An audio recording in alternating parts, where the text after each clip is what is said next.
She cared for her grumpy neighbor 15 years. Then the police knocked with a shocking will. Welcome back and enjoy the story. The autumn wind rattled through the rusty gate as Francine pushed it open, the familiar creak a symphony she'd heard nearly every day for 15 years. Her weathered hands clutched a wicker basket containing fresh linens and a container of homemade chicken soup. At 63, her steps were slower than they once were, but her resolve remained undiminished. The neighbors watched from behind curtained windows, their whispers following her like fallen leaves across the cracked walkway leading to the imposing Victorian house that belonged to Mrs. Simona. Inside, shadows danced along faded wallpaper as Francine made her way through the cluttered foyer. The musty scent of age and isolation hung in the air, a constant reminder of the loneliness that permeated every corner of the home. "I'm here, Mrs. Simona," she called out, her voice echoing through the stillness. A grunt from the sitting room was the only acknowledgement she received, the same reluctant welcome she'd grown accustomed to over the years. Mrs. Simona sat rigid in her tattered armchair, roomy eyes narrowed with suspicion as they followed Francine's movements. At 87, her body had become a prison of arthritis and resentment, her sharp tongue the only weapon she had left. "You're late," she accused, though the grandfather clock showed Francine was precisely on time, as always, and "don't touch." "My photographs, you always move them." Francine simply nodded, unpacking the soup with practiced patience. "I thought you might enjoy some chicken soup today. The weather's turning colder." She spoke softly, expecting no gratitude and receiving none. Mrs. Simona merely scowled at the offering, muttering about too much salt, though she hadn't yet tasted a spoonful. From her kitchen window across the street, Mrs. Hendricks watched Francine's daily pilgrimage with a mixture of curiosity and judgment. "That poor woman," she told her husband as she dried the lunch dishes. 15 years she's been caring for that old witch, and not once have I seen so much as a smile of thanks. Simona treats her like a servant, not a saint." Mr. Hendricks grunted from behind his newspaper. "Must be getting paid handsomely. No one endures that kind of abuse for nothing." But the truth that Francine kept close to her heart was far simpler and infinitely more painful. She understood what it meant to be forgotten by the world, to become invisible despite still breathing. After losing her husband Gerald to a sudden heart attack 17 years ago and watching her only son Thomas drift away to Australia, rarely calling and never visiting, Francine had found herself drowning in the silence of her empty home. Each tick of the clock had become a reminder of her solitude until that fateful morning when she heard Mrs. Simona's desperate screams. If you are enjoying the story, type 5 in the comments and subscribe for more videos like this. If not, type 0. It helps me create even better content for you. Continuing. The memory of that day remained vivid in Francine's mind as she helped Mrs. Simona eat her soup. It had been a Tuesday, unseasonably warm for October. Francine had been deadheading roses in her front garden when the sound cut through the quiet neighborhood like shattered glass. While others pulled their curtains tighter or turned up their televisions, Francine had dropped her garden shears and run toward the cry without hesitation. She had found Mrs. Simona sprawled on her kitchen floor, a fallen step stool beside, her pain etched into every line of her face. "Don't just stand there gawking," the old woman had snapped, despite her vulnerability. "Call an ambulance, for God's sake." That broken hip had healed, but the fracture in Mrs. Simona's independence never did. And somehow, without formal agreement or discussion, Francine had stepped into the void. Day after day, she crossed the street to cook, clean, administer medications, change linens, and endure the endless complaints and accusations. The neighbors couldn't understand it. They whispered theories about inheritance hunting or misplaced guilt. Some even suggested that Francine had lost her mind in her grief. "You've spilled soup on my blanket," Mrs. Simona accused now, though the blanket remained spotless. Francine simply dabbed at the imaginary stain and continued her quiet ministrations. This was their dance, Mrs. Simona pushing away with bitter words, Francine stepping closer with gentle actions. Sometimes, in rare moments when pain medication softened the edges of Mrs. Simona's defenses, fragments of the woman she once was emerged like sun through storm clouds. She would mention a brother who had died in Vietnam, or describe the garden of her childhood home in Georgia, where magnolias bloomed bigger than dinner plates. These glimpses of humanity were brief but precious to Francine, who collected them like treasures, evidence that beneath the thorny exterior beat a heart that had known love and loss, just as her own had. What would Francine's life look like if she hadn't heard those screams that day? Would she still be drifting through her empty house, talking to photographs of her departed husband and distant son? Or would she have withered away entirely, becoming as invisible as she sometimes felt? The truth that she never spoke aloud was that Mrs. Simona's need had become her purpose, the difficult old woman, her unlikely anchor in a world where she, too, often felt adrift. Will Francine's dedication to this bitter old woman ever be acknowledged, or is she destined to give endlessly without recognition? Stay with me to discover how this remarkable story of compassion unfolds. Winter turned to spring, spring to summer, and seasons cycled through their eternal dance. For 15 years, Francine maintained her vigil, witnessing Mrs. Simona's gradual decline. The old woman's sharp tongue grew less precise, her accusations more jumbled, but her resistance to kindness remained steadfast. Even as bathing became necessary and dignity became fragile, Mrs. Simona fought Francine's gentle hands with whatever strength she could muster. "Why do you keep coming back?" Mrs. Simona demanded one afternoon, her voice uncharacteristically clear as Francine adjusted her pillows. "What do you want from me?" The question hung in the air between them, and for a moment Francine considered telling the truth, that in caring for Mrs. Simona, she had found a way to matter in a world that had seemed determined to forget her. Instead, she simply smoothed the bedsheet and said, "Everyone needs someone, Mrs. Simona, even you." The old woman had turned her face to the wall then, but not before Francine caught the glimmer of something unexpected in those faded blue eyes. Not gratitude, perhaps, but recognition. A silent acknowledgement that penetrated deeper than words ever could. When the end came, it was quiet, a whisper rather than the scream that had first brought them together.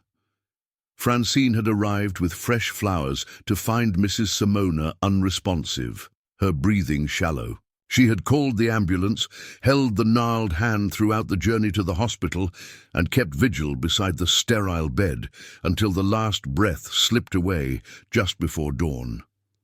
The funeral was a sparse affair, just Francine, a disinterested priest who mispronounced Simona's name, and a cemetery worker waiting at a discreet distance to complete his task once the brief service concluded. Francine placed a single white rose on the simple casket, tears falling for what was and what might have been. For 15 years, they had orbited each other like binary stars, bound by need and presence rather than affection or obligation. Now Francine stood alone beneath a grey sky, suddenly untethered. Have you ever known someone who seemed impossible to love, yet you found yourself caring for them anyway? How did you maintain your compassion in the face of their resistance? Share your experience in the comments. 2 weeks passed in a fog of unexpected grief. Francine moved through her days mechanically, making meals she barely tasted and staring at books without absorbing the words.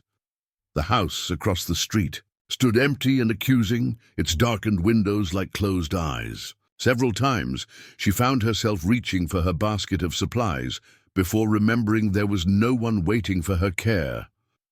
The silence in her own home seemed louder now, the emptiness more complete. On a Thursday afternoon, as she waited for the kettle to boil for tea, a sharp knock at her door startled her from her reverie. 2 police officers stood on her doorstep, their expressions unreadable. "Francine Nelson?" the female officer asked, consulting a small notepad. Francine nodded, a flutter of anxiety rising in her chest. "Yes, that's me. We're here regarding the estate of Simona Turner. May we come in?" Confusion clouded Francine's thoughts as she led them to her modest living room. Estate? What could the police possibly want with her regarding Mrs. Simona's house? Perhaps there were accusations of theft or mismanagement. After all, she had been in the woman's home almost daily for years, had access to her belongings, her medications. "Ms. Nelson," the male officer began, "we've been attempting to locate you for several days. The attorney handling Mrs. Turner's estate has been quite eager to speak with you." "I don't understand," Francine said, her hands twisting nervously in her lap. "I was just her neighbor. I helped her because she needed someone, that's all." The officers exchanged glances before the woman reached into her folder and extracted an official-looking document. "According to this will, which was filed and updated 5 years ago, you are the sole beneficiary of Simona Turner's estate. The house, all possessions therein, and a considerable sum in investments and savings accounts are to be transferred to your name." Francine stared at them, certain she had misheard. "That's not possible. Mrs. Simona never mentioned anything about a will. We weren't even friends, not really. She tolerated my help, nothing more." In response, the officer handed her an envelope, yellowed slightly with age. "This was with the will. It's addressed to you. The attorney said we should deliver it personally." With trembling fingers, Francine opened the sealed envelope and unfolded a single sheet of paper covered in spidery handwriting she recognized immediately. "I've never been kind. I didn't know how, but you treated me like I mattered, even when I didn't deserve it. You were the only person who stayed, the only one who didn't look away. I never said thank you, but I felt it. Take what I leave you, and know that you saved me. I wasn't alone at the end, and that was because of you." Will this unexpected inheritance change Francine's life in ways she never imagined? And what will she discover about Mrs. Simona's past that might explain her years of bitterness? Francine couldn't speak. The letter slipped from her fingers as sobs racked her body, not for the sudden wealth or property, but for the revelation that beneath the thorny exterior, Mrs. Simona had recognized and valued her presence. All those years of silent appreciation hidden behind scowls and complaints, all those moments of connection disguised as conflict. Mrs. Simona had seen her, truly seen her, when Francine had felt invisible to the world. The days that followed passed in a blur of legal consultations and paperwork. The full extent of Mrs. Simona's estate proved startling. Beyond the house itself, which needed considerable repair but sat on valuable land, there were investment accounts that had quietly grown over decades, a collection of antique jewelry from a more prosperous family past, and several bonds that had matured to significant sums. But it was the house that called to Francine. Despite its state of disrepair, despite the memories of difficult days within its walls, she found herself drawn to it again and again, walking through its empty rooms. She could almost hear Mrs. Simona's cantankerous voice, could almost see her rigid form in the armchair by the window. One afternoon, while sorting through a desk in what had been Mrs. Simona's bedroom, Francine discovered a leather-bound photo album tucked beneath layers of old correspondence. Opening it with careful hands, she found herself looking at a younger version of her difficult neighbor. A striking woman in her 20s, dark hair, framing a face that smiled easily, standing beside a handsome young man in uniform. Page after page revealed a life Francine had never imagined. Mrs. Simona dancing at what appeared to be her wedding, laughing on a beach, cradling an infant with tenderness that seemed impossible from the woman Francine had known. The final pages held newspaper clippings, an obituary for Michael Turner, killed in action in Vietnam in 1968, and a smaller notice about the death of an infant, Catherine Turner, just 3 months old, in 1970.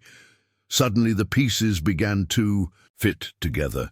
The brother Mrs. Simona had occasionally mentioned wasn't a brother at all, but a husband. The garden she remembered so fondly might have been the one she had tended while waiting for a husband who never returned. And the bitterness that had defined her later years stemmed from losses too profound to process, grief calcified into anger over decades of isolation. Francine sat amidst the scattered photographs, a new understanding washing over her. Mrs. Simona's life had been shaped by absence, just as her own had. But where Francine had reached outward in her loneliness, Mrs. Simona had turned inward, building walls that only grew higher with each passing year. What happened to that smiling young woman in the photographs? How had life stripped away her joy so completely? And was it truly too late to honor the person she had once been? Days turned into weeks as Francine contemplated what to do with her unexpected inheritance. She could sell everything, perhaps move closer to her son in Australia, though their relationship remained distant. She could travel, see places she and Gerald had dreamed of visiting in a retirement they never got to share. The options were suddenly abundant, where before her future had seemed a continuation of her quiet, unremarkable present. Yet something held her to the house across the street. An idea began to form, tentative at first, then growing more defined. With each passing day, Mrs. Simona's home was large, with multiple bedrooms, a formal dining room and a spacious parlor. The yard, though neglected, had good bones and ample space. With renovation, with purpose, it could become something new. Something that would have horrified Mrs. Simona's bitter self, but might have pleased the smiling young woman in those photographs. With determination and the newfound resources at her disposal, Francine began the transformation. She hired contractors to repair the sagging roof and update the ancient plumbing. She enlisted landscapers to reclaim the overgrown garden, insisting they preserve the ancient magnolia tree that dominated the back corner of the property. Painters stripped away decades of darkened varnish and gloomy wallpaper, replacing them with warm, welcoming colors. The neighbors watched with curiosity as the house that had stood as a neighborhood eyesore for decades gradually awoke from its long slumber. Mrs. Hendricks still peered from behind her curtains, but now with fascination rather than judgment. "What do you think she's doing with the place?" she asked her husband as they observed a delivery of new furniture being carried through the freshly painted front door. Mr. Hendricks shrugged. "Probably selling it for a small fortune once it's fixed up. Smart move." But Francine had no intention of selling. As autumn leaves began to fall once more, she stood on the porch of the transformed house, a small brass plaque in her hands. With careful movements, she affixed it beside the front door, the words catching the late afternoon sunlight: Simona's Light, Community Library and Senior Center. The grand opening drew a small but curious crowd. Francine, dressed in a new blue dress that brought out the silver in her hair, cut a ribbon stretched across the welcoming front door. Inside, the formal dining room had been transformed into a library, shelves lined with books for all ages.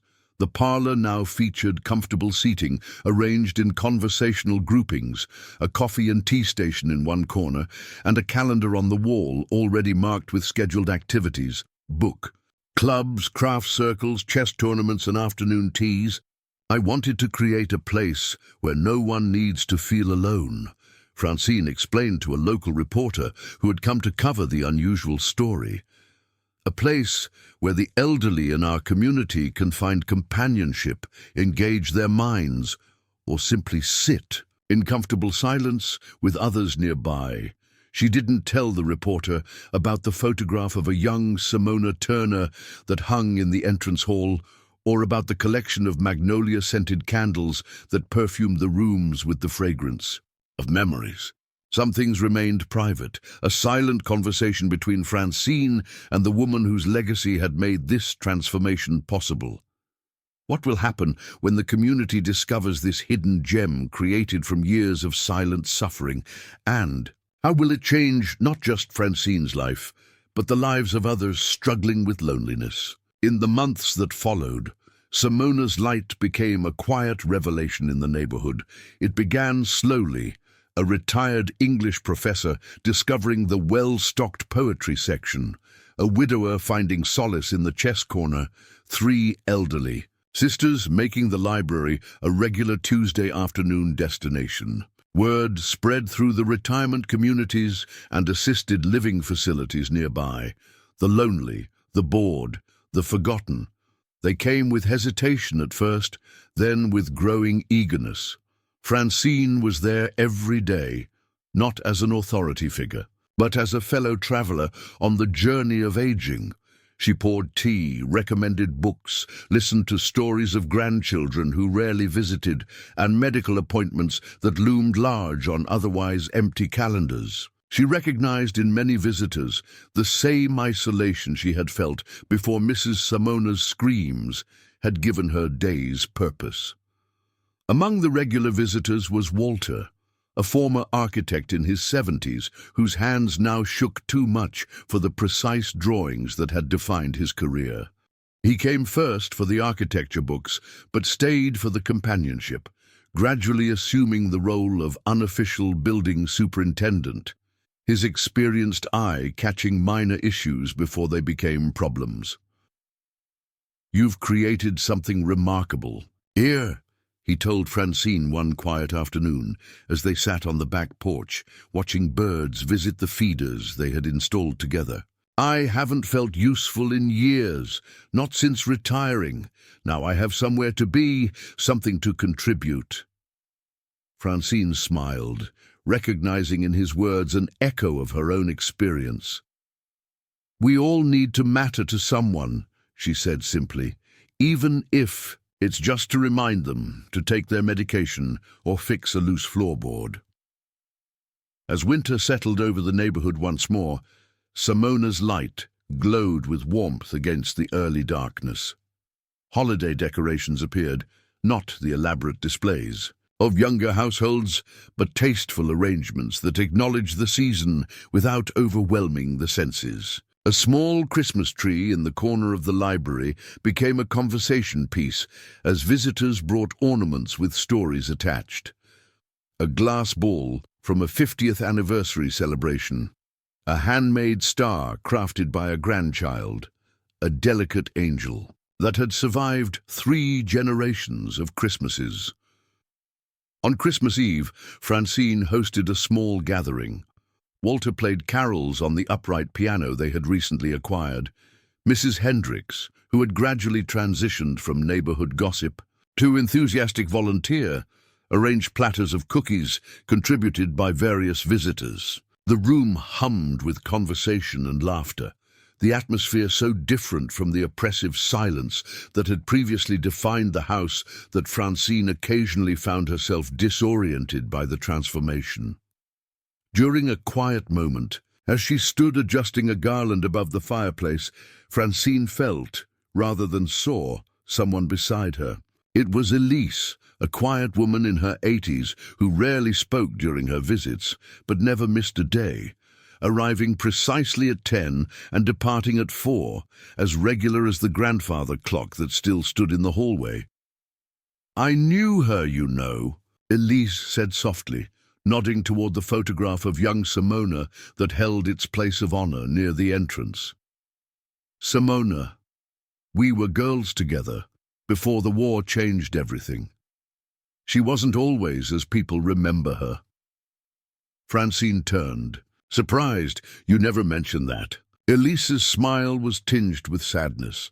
"Some memories are too precious to share casually, but I wanted you to know she was kind once, very kind. Life just took too much from her, and she didn't know how to ask for what she needed to heal.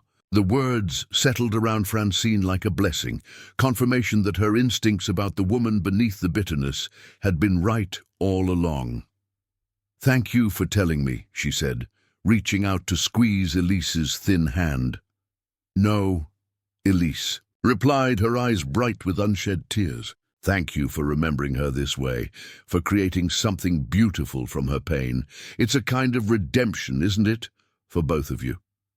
Congratulations! Type 9 in the comments so that I know you stayed until the end with me. Thank you for watching, and until tomorrow's story on this same channel.